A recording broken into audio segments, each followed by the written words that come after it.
Run. What's going on, guys? Cody from Vapes Easy here. I got a new video for you today on a new device that we just got in. It isn't relatively new to the market, but it is new to our shop, so I thought I would introduce it to you. Pretty much it is from the company Vaporesso.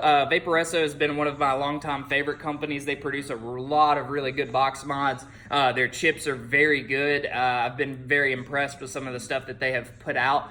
As far as it goes, this one is actually almost a redo of something that they already had, the Aurora. So this is the Aurora Play. It's a little bit different. It is using the C-cell coils still. It's got the quick charging and protection. It is their press to fill kind of style. If y'all ever use the zero pods, you know how you like push it against there and it fills it up.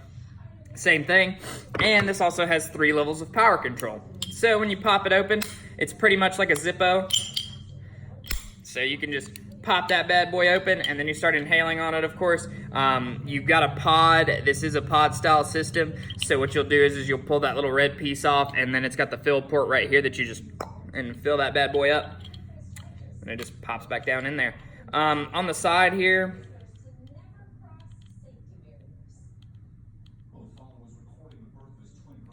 maybe you do hold the button.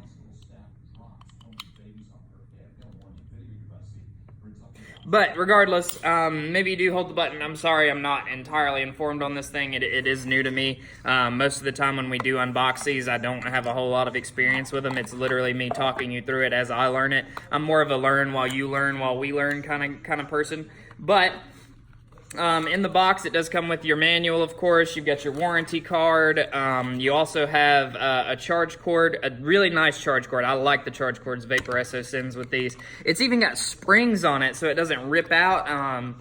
I don't know if you've ever had a charger do that, like a phone charger, but you know how right at the base of it and then the string, it'll like break off? They've got that spring to keep that from happening.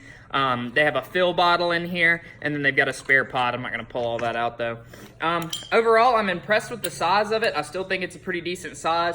I would say that it's a little bit bigger than a Zippo lighter, but that's understandable, given they probably wanted to give it more battery life, which is always good. It does have a hole that shows you how much juice you have in there, of course. I don't know if you can see my eye or not. But, yeah, overall, I think it's a solid device. Like I said, I really haven't taken a vape off it or anything because these are all products that we do sell in the shop. Unless I buy it, I really can't use it. And, you know, not all of us have $1 billion to be spending on vape stuff. This isn't necessarily I guess you could call it a professional review channel. Maybe. It's not. That's not what it is. It's not like Rip Trippers or any of that, you know, any of that mess. I almost said garbage. It's not garbage. I don't know. Anyways, you can take your personal pick on who you like and don't like. But, yeah, charge ports on the front here. You've got the button, your power button. I think it's the fire button as well. And then, of course, you click it 3 times, then it'll change through the 3 different strengths. It's got low, medium, and high, of course. But overall, it fits in your pocket real nice. I don't think you would even think it was there. Really impressed with the product. I love the color on it, that that rainbow or chrome. I wanted to say chroma because like razor chroma or, you know, whatever. But RGB for life. But anyways, this is the device. If you have any questions about it, feel free to leave them in the comments below and I'll be able to give you a more exact answer. But that's what I got for you. Peace.